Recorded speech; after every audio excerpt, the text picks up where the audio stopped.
Hello, everybody. Tahera Rene Christy here with Filter Free with Tahera Rene Christy. I am so excited that you guys are here to join me for another amazing episode of bringing you all the things that you need in order to live your best, most amazing life. We talk about a little bit of everything here from relationships, business, spirituality, connectivity, self love, self care, all of the major hot topics that make the most sense for people who are trying to engage in a growth process for themselves. And I was blessed with the opportunity to meet an amazing woman who is not only a marriage and family therapist, but she's just a cool ass chick. Let's just put it out there. She's really, really just, her spirit is just so peaceful and her energy is amazing. And you guys are really going to enjoy the conversations that we're going to have over this next hour, as well as over the next few weeks. So without further ado, I want to introduce to you Erica Hudson. Hi, Erica. Welcome. I'm so glad to have you. Thank you. It is an absolute pleasure to bring you to the stage. So let's just talk a little bit about how we were introduced. Yo man said, I saw your podcast and I really feel like my girl is going to be perfect for it. And then I got the opportunity to chat with you for a while and we talked for over an hour just us. We had to get kicked off the Zoom call just to finish just our intro because the energy was so good. The information was so excellent.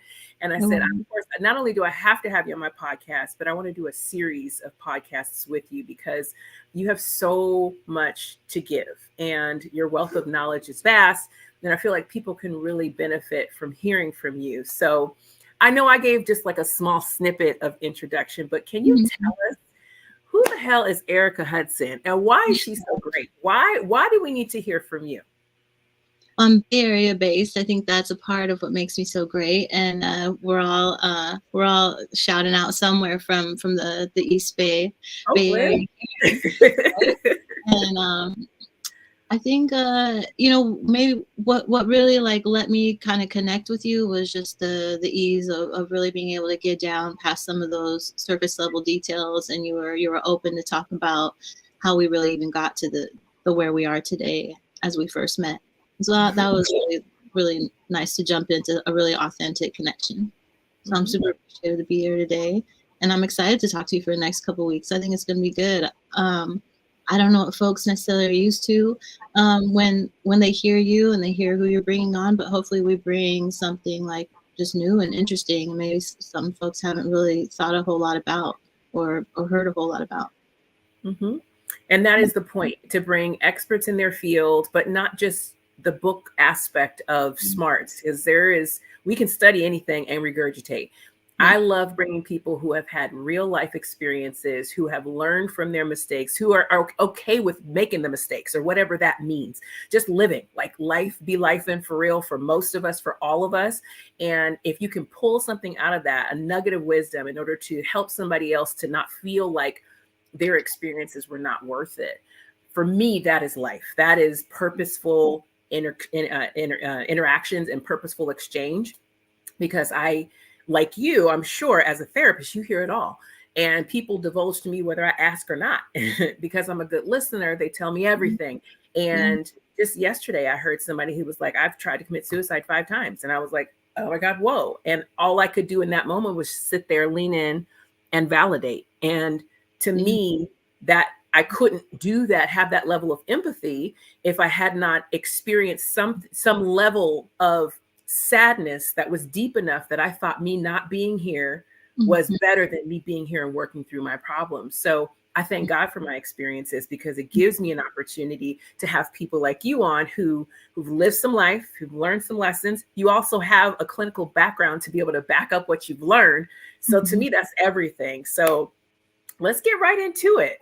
Like our introductory conversation, I heard so much good information, so many good nuggets about your background and how you became a healer in a very professional sense, because many of us are healers and we walk around helping people, and help by itself is a form of healing, but we kind of either fall into it or we heal and help without knowing how to nourish our own soul so that we're growing in the process of healing versus feeling bogged down with the help that we provide others. So how did you accept your calling as a professional healer, and what was that journey like?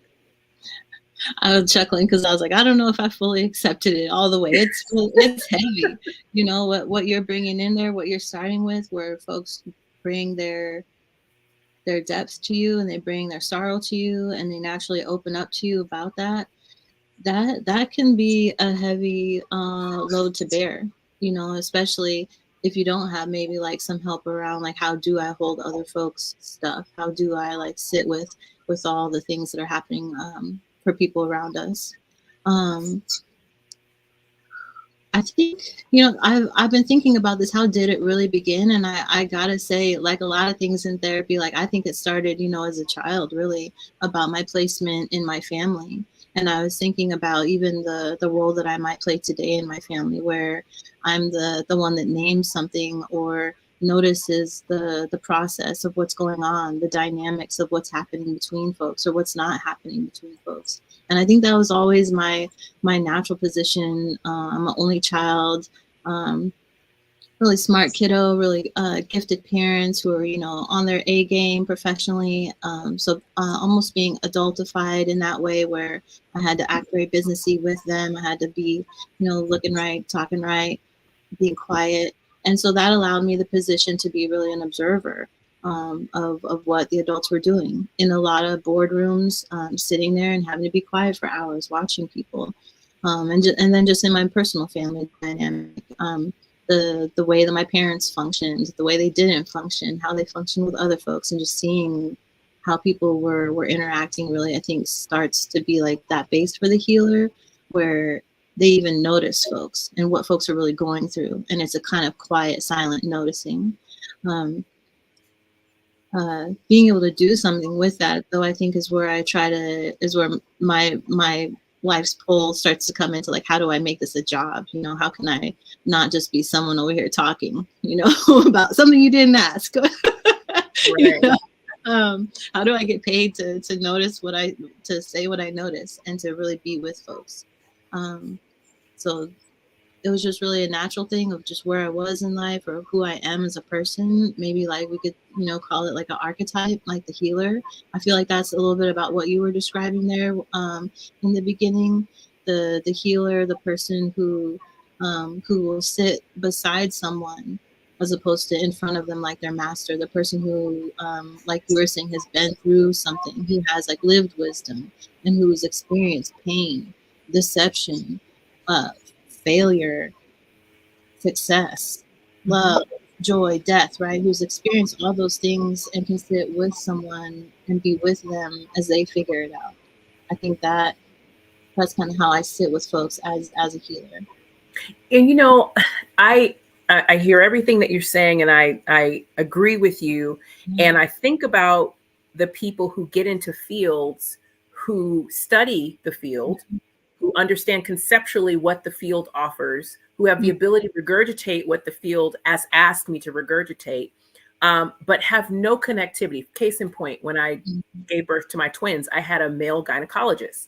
Okay. And I was young. I was like 23, 24. I thought it was the oddest thing that this man was going to tell me what I needed to do to deliver a baby. First of all, as a Black woman, this is a white man telling me what to do with my body, how to do it, when to go in. And he told me to go deliver my babies a week before I actually went in, because I was like, what this fool know? What do you know about what I feel on the inside? Like, I had no connectivity, even at 23, 24 years old, with what this man was talking about, because I'm like, you can't possibly understand what I'm going through. Clinically, I know you probably have the information, you went through school. Right. And then the second thought I had a girlfriend of mine who lost her mom a year before I lost my mom. And my empathy, of course, was so high. I wanted to support her, like you said, sit with her, give her comfort, guidance, the right word. And what she said was, well, you don't understand. You still have your mom. And I'm thinking, but I know it feels like to have loss. Yeah. And even when I lost my mom, I'm like, the same thing I said to you then, I say now, because I can empathize on some degree with what you're saying. I said all this to say, to give these two different scenarios. How do you picture and view the person who understands clinically what you're going through, versus the person who has gone through exactly what you've gone through. How does someone extract that support from a place of non-judgment to receive whatever healing they need from that moment without feeling like you have to go through exactly what I go? Unless you're Black, you don't understand what it's like to be Black. There's no way you can help me. How do you extract the healing from what that person is offering through their empathy, even if they've never experienced the same thing as you? I'd say it's tricky because the truth is, your therapist, your best friend won't know the exact pain. They just won't. I think maybe starting there with, you're right, I don't know what it's like, but I do know, like you're saying, I do know loss. I have like felt like things that I thought I'd never get over or get through. Yeah, I don't know what it's like. I think I just kind of go low with them, not in that like with the stigma around the word low, but I just kind of like sink into like this is sucky. This isn't okay. Nobody does know what it's like for you, and just acknowledging that as opposed to fighting against it and being like, I had 14 deaths, and this is the oppression Olympics, and I've been oppressed too. I'm a lady. Da, da, da. Like that just creates resistance and like, no, let me tell you more about how it sucks. I just admit that you're right. I don't know what it's like for you. I don't, and that must feel like really alone. And I know that. So it's kind of like I can get on a human page at some point, with another person. But it's true. I may not exactly know what it's like. Like if you've experienced something I have never gone through, I won't lie to you.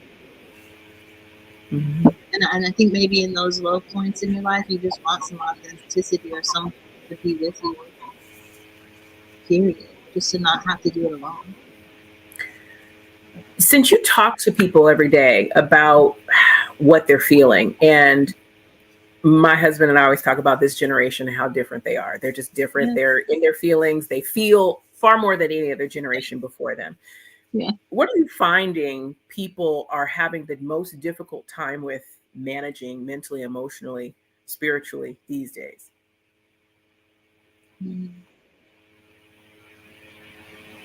That it's actually okay to have these feelings, because I think the folks before us had the feelings but didn't know how to put words to them, didn't know if they were even okay to express.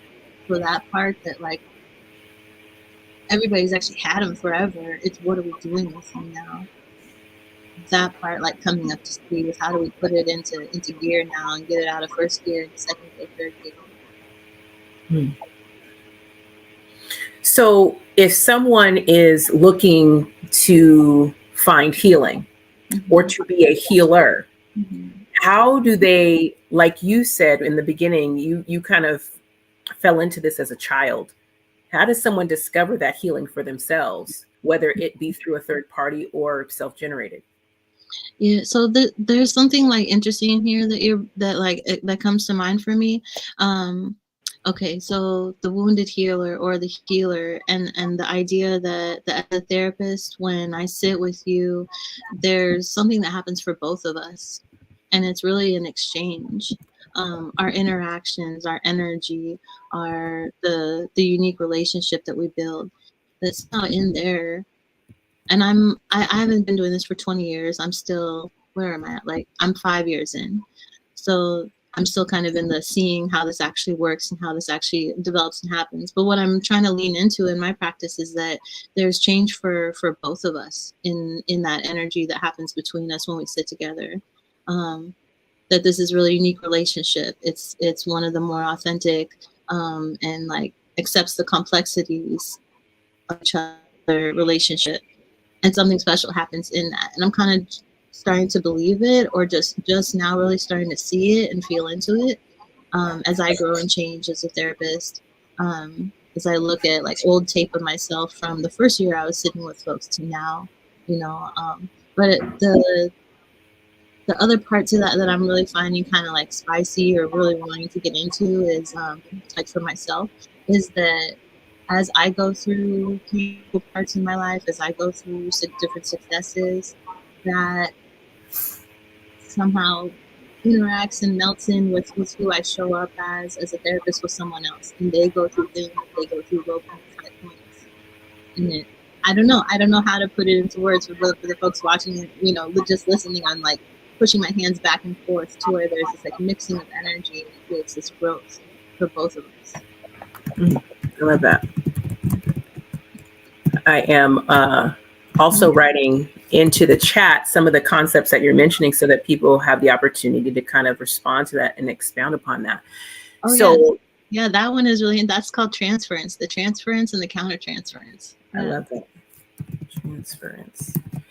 And I think that's important. I feel like so many people walk around so broken and so hurt and so unhealed, so trauma driven. You know, my example, because it's the freshest in my mind in terms of people being able to be there for me, because I'm the type of healer who is self-healed. I don't necessarily need to go to church to feel my healing. I go because I enjoy it. My children go, but I have the ability to manage my own brokenness. If it's a moment, if it's a situation, if it's for an extended period of time, I am self-sufficient in that part of my life. And I feel like I'm pretty young for even knowing how to do that. But I was told in my 20s that I had that ability. That's my superpower. So that when I come across others who don't have this ability, who have not worked this muscle to learn how to self-soothe. And I've given the example of self-soothing so many times because we have tested to babies, you know, whether they stick their thumb in their mouth or they get a pacifier or a chew toy or something to calm them down. And crying, if you don't get your need met, is a nervous tendency based on the anxiety of not knowing if help is coming, right? So you need something to manage your emotions while you wait, right? So as an adult, our self-pacification becomes sex, it becomes drugs, it becomes cigarettes, it becomes, you know, overeating, it becomes all the things all the vices, drinking, all the vices we've developed to soothe ourselves while we're going through something that we don't know the ending point of. And so as a person who self-soothes constantly, as a mother of 4, as a wife, as a business owner, there's always something that I don't know what the ending is going to be, the outcome is going to be. What advice would you give to the average person who does not know how to self-soothe in a positive way to be able to manage how they feel when they don't know how the outcome or when the outcome is going to resolve itself, so that they are helping themselves versus self-destructing in the process of the wait? Yeah. Self-destroying in the process of the wait. Wow. Okay, real quick here. It's deep because I see it so often, and I have 30,000 examples in my head of what this looks like. Again, having a mom who passed away, and that's like the biggest thing that for most people in their life, if it's not like your mother, it's like your husband, it's your dad, it's somebody close to you. And I can't tell you how many times I'll say something and people are like, oh, I lost my mom 23 years ago. I lost my mom 5 years ago. And it becomes about them. I can say something about my brokenness or how I'm feeling, or I'm sad today because I miss my mom. And someone will be like, yeah, I've been sad for a long time. Like my dad will even do it. He'll be like, yeah, I took care of my dad and, you just got to get over it. Okay. That does not validate my experience. It does not validate my feelings. This puts the onus on you because now suddenly it's about you. And that's okay, because that's why I usually typically keep my feelings to myself, because most people don't know how to comfort someone else from that space. They can comfort from what I need, what I can do, but how do you help someone else when you're still broken?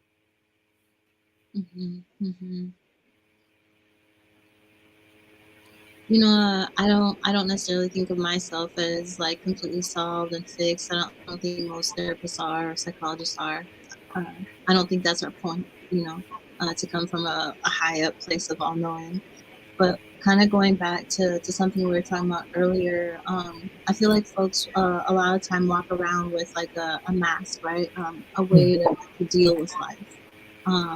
It's kind of like the example, you can be in an argument and the phone can ring and you can handle that customer service call really nicely and pleasantly and then get back to your argument. There's a mask that we can wear.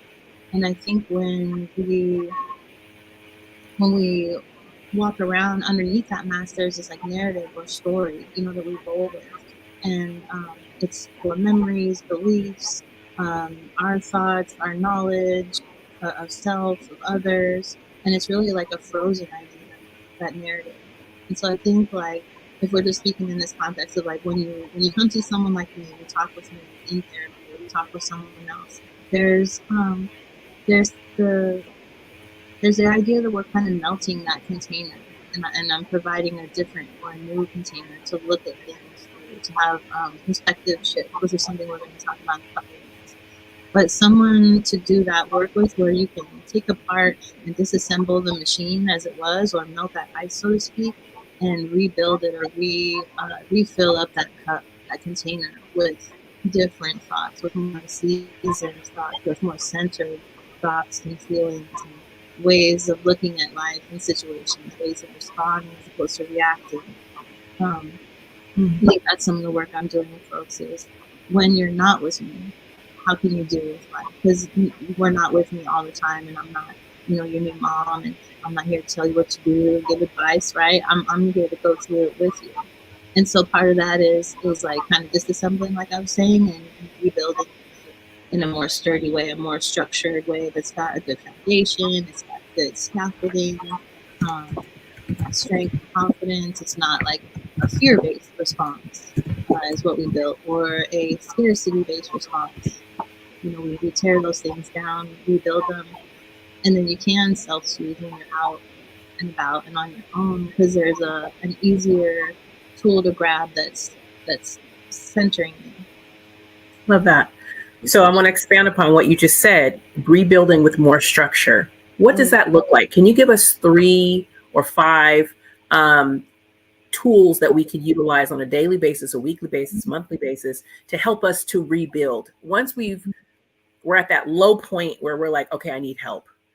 What are some of the pieces of advice that you could give in a nutshell to give somebody the ability to go home and practice the rebuild process? Because I feel like so many people, especially at the beginning of the year, we're building or rebuilding ourselves. We're rebranding ourselves. We're trying to resolve ourselves. There's all this concept, this energy in the area of new. So how do you rebuild? Reflecting really on what it's been like. Kind of taking that look in the rear view and turning around fully maybe and seeing what it's been like. And I think something maybe that folks tend to do or might do in their head is beat themselves up on a loop, as opposed to look back with empathy, or with we're just trying to find data and patterns. They look back and it just goes into a negative loop or a rumination, right? And so looking back, doing the review, and then seeing where you are currently, like really assessing what it's like for you in this day. Because then we can see, okay, this is how we got here. This was the road we came in on. Right, we're here now. What are we trying to do differently? What do we want to stop doing? What do we want to continue doing? What do we want to start doing? And then knowing where we're at now, where we've been, what our needs are. Got a little assessment there, and then looking forward, okay, so what do I want it to look like? And that's okay. So in like business language, they'd say, we're having a brainstorming meeting where anything can be out there, anything, no ideas are bad ideas. We just need to throw everything out there that we can think of, and let's chew on each little bit and see what sticks and what stays. Really looking at what you want your life to look like without judgment of yourself, or others are going to be able to do, what the world is or isn't going to bring you. Really looking openly as possible, which takes a whole lot of courage, because you got to be able to make it up. If you want like unicorns in your fantasy, you got to figure out how we're going to do this, and that takes courage to like say like, no, I want unicorns. That's actually what I want, or whatever it is that you want to make up. So I think it's kind of like a 3-step, back in the review, current day, and then looking and thinking about what do you want to stop doing, what do you want to continue doing, and what do you want to start doing. I love that. So you have so many, you inspire me, first of all. Every time you talk, I'm just like, ooh, okay. And this is why our conversations go for so long, because I'm like, ooh. As you were talking about all of this, and I did put in the notes, one, reflect on what life has been like with empathy. Number 2, assess where you are now. What would you want to do differently? And number 3, look forward to what can be done. Brainstorm on what sticks and what works without judgment. Those are great tools that I think anybody could pick up and use. I'm going to make a statement that I say all the time to my kids and all the time to people who feel like they want my opinion from time to time. Freedom ain't free. Okay. We all pay for our freedom. We pay for it in one way or another, but either way, there's a cost to all types of freedom. And one of the things that I heard from you in this assessment is the ability to control your own outcome. What I find is most people love the concept of control, and they have no desire to actually take the reins, make the horse jump so that they can go along their way and do what they need to do. They want the title without the workload, right? Of master of my own destiny, boss of my own, desire. They want to be able to be in control, to have the freedom of choice and desire. But you put choice in front of them, it's going to sit on the counter and wait until somebody else picks it up and does it or pays them to do it. And it's you. Ain't nobody going to pay for you to do you. Ain't nobody going to pay. Ain't nobody going. And I think that having 3 grown-up kids. And I assess that often of their desire to be in control, but they don't necessarily want to do the work because it's called adulting now. It's now a verb to be an adult. Okay. Yeah. They don't have the desire to take the reins. So how do you motivate someone who wants that freedom of choice, who wants to go to all the seminars and hear all the sessions and listen to the motivation online, but that next step of the action that's required for that growth, they don't have not the capacity, they don't have the motivation, the intentional motivation to follow through with those actions. How do you motivate the unmotivated?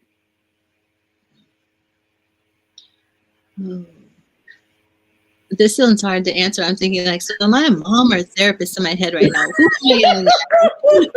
I think both women are valid because I bring my parenting into my business all the time because I feel like we're all kids in grown-up clothes.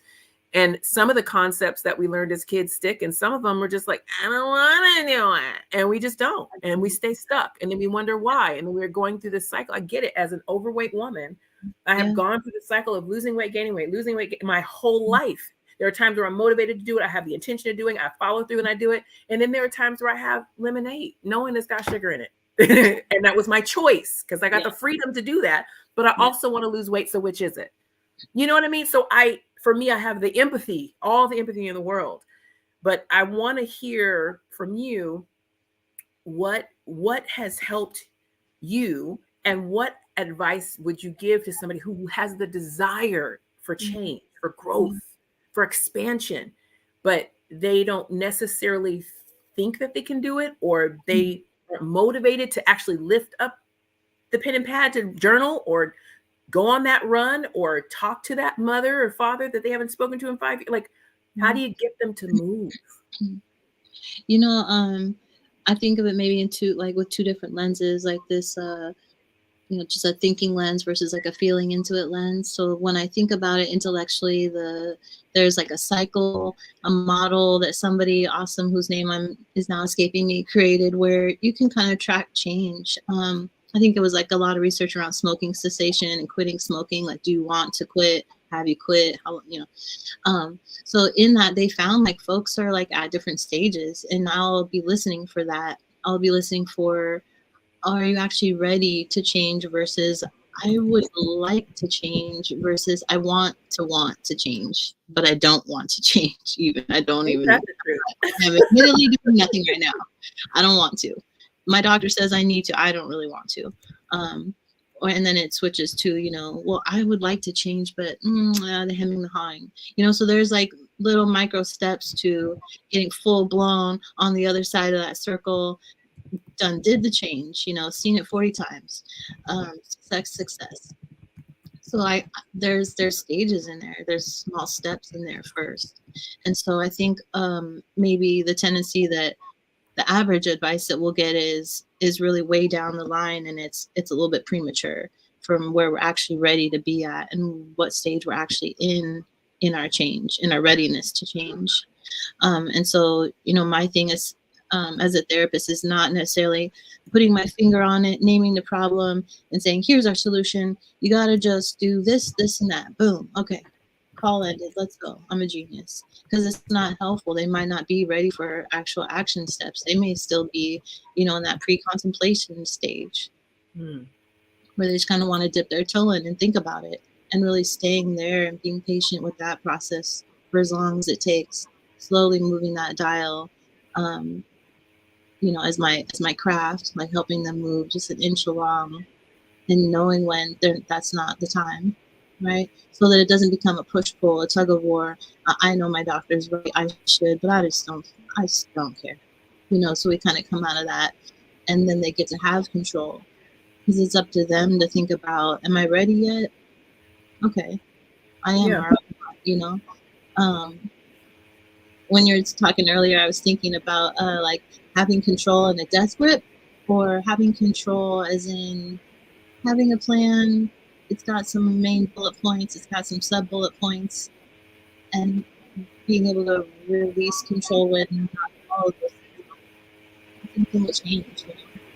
Moving way too fast and then being surprised when all those changes you happen, kind of releasing that and being like, oh, okay, that's that compassion voice. Like, oh, okay, like I wasn't ready to be at the gym like a gym rat 6 days a week. I wasn't ready for that life. I thought I was. That looked cool, and maybe, but it wasn't my right now.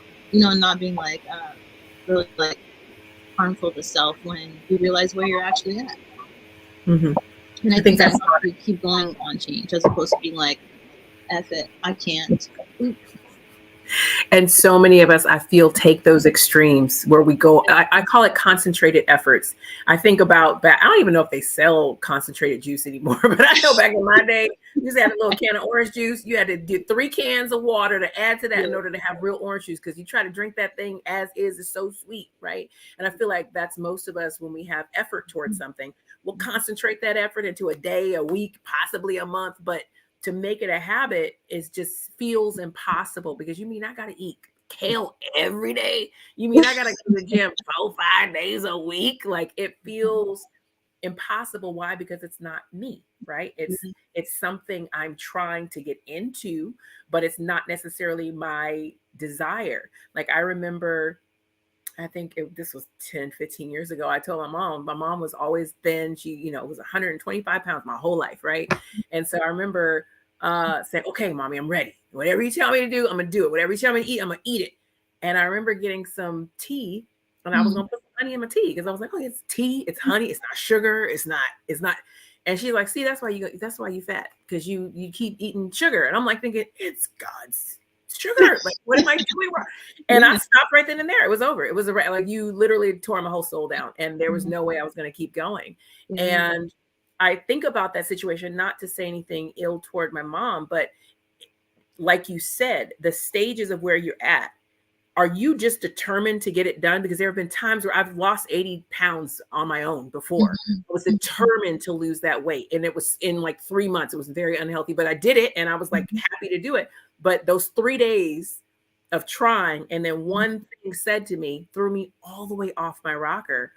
Let me know I was probably not in the I'm just going to do it stage, because one person, one phrase took me away from my concentrated effort of attempting to lose weight that particular time, knowing I've been on and off this bandwagon my whole life.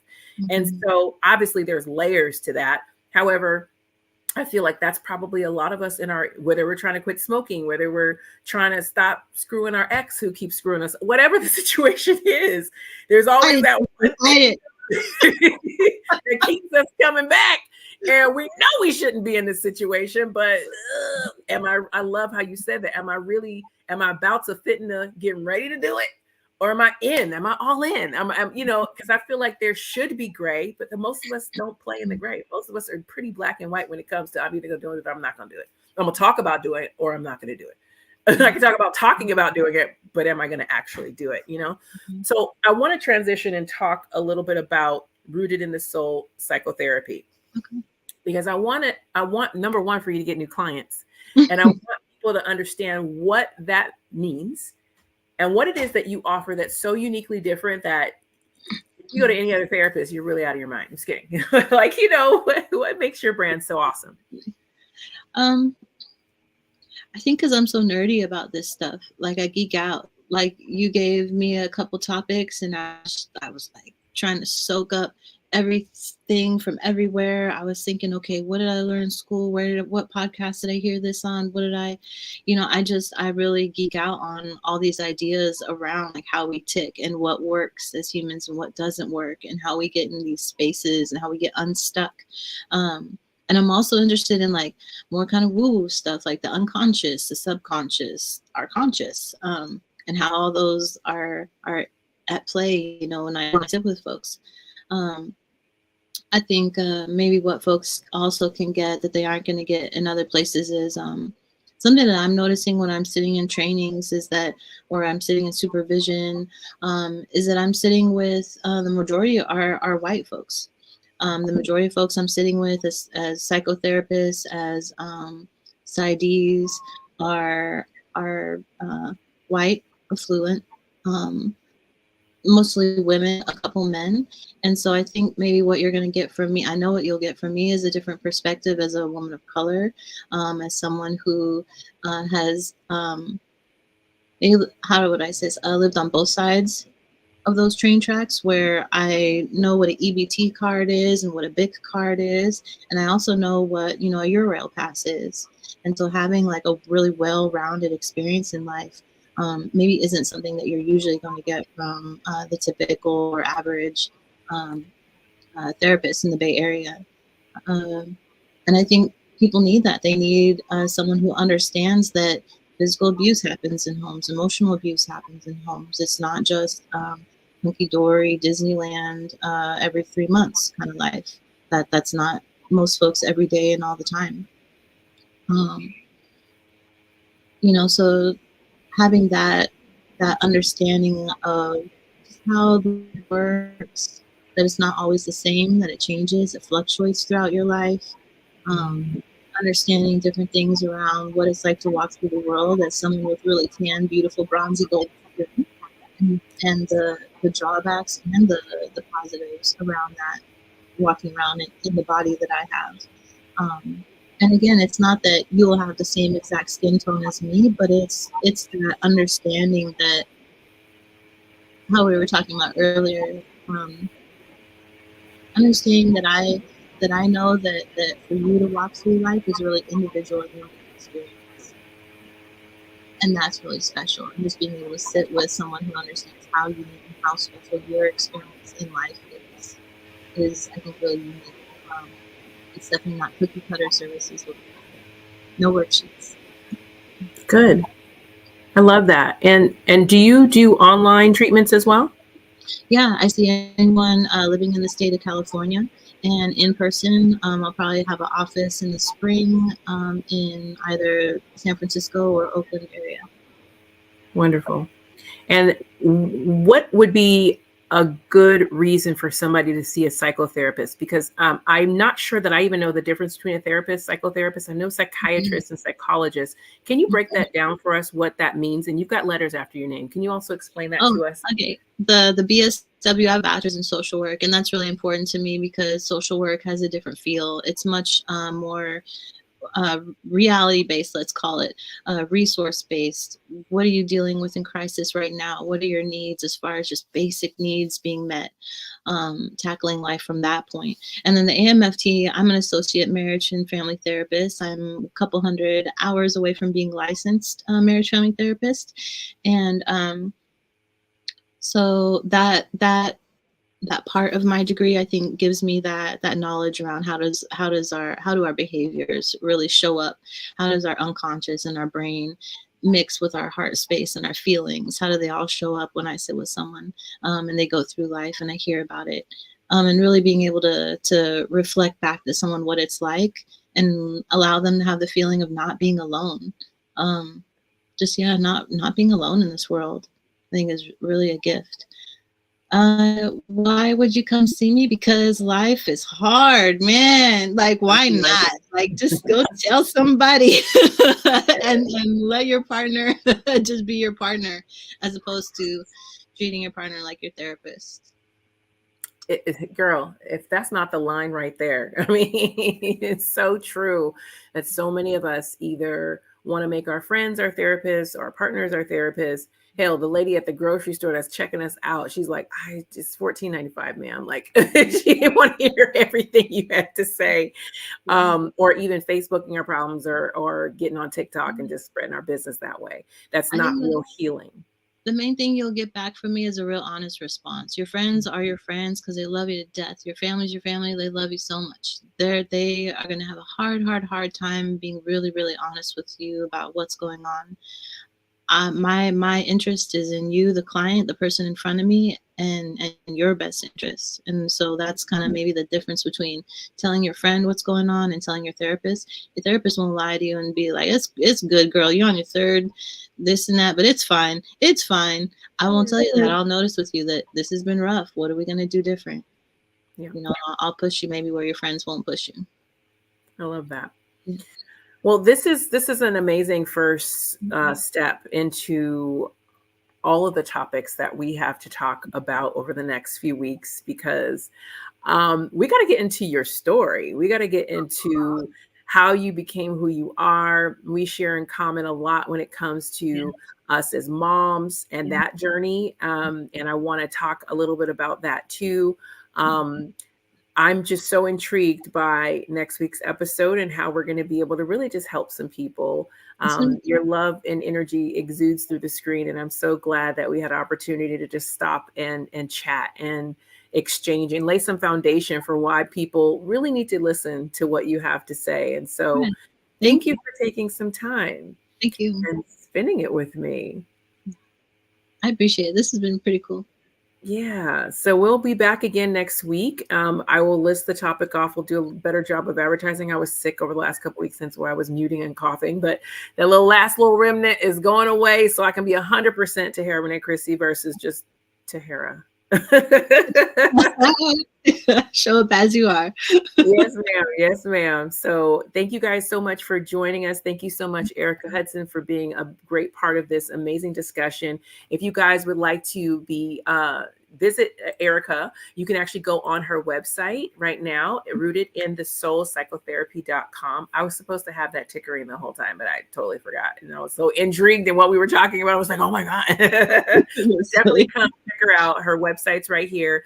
And definitely follow, like, and subscribe. Like, we've got all of our Instagram and Facebook and TikTok and YouTube, all that on there. You can follow me at Tahera Rene Christy, at Tahera Rene.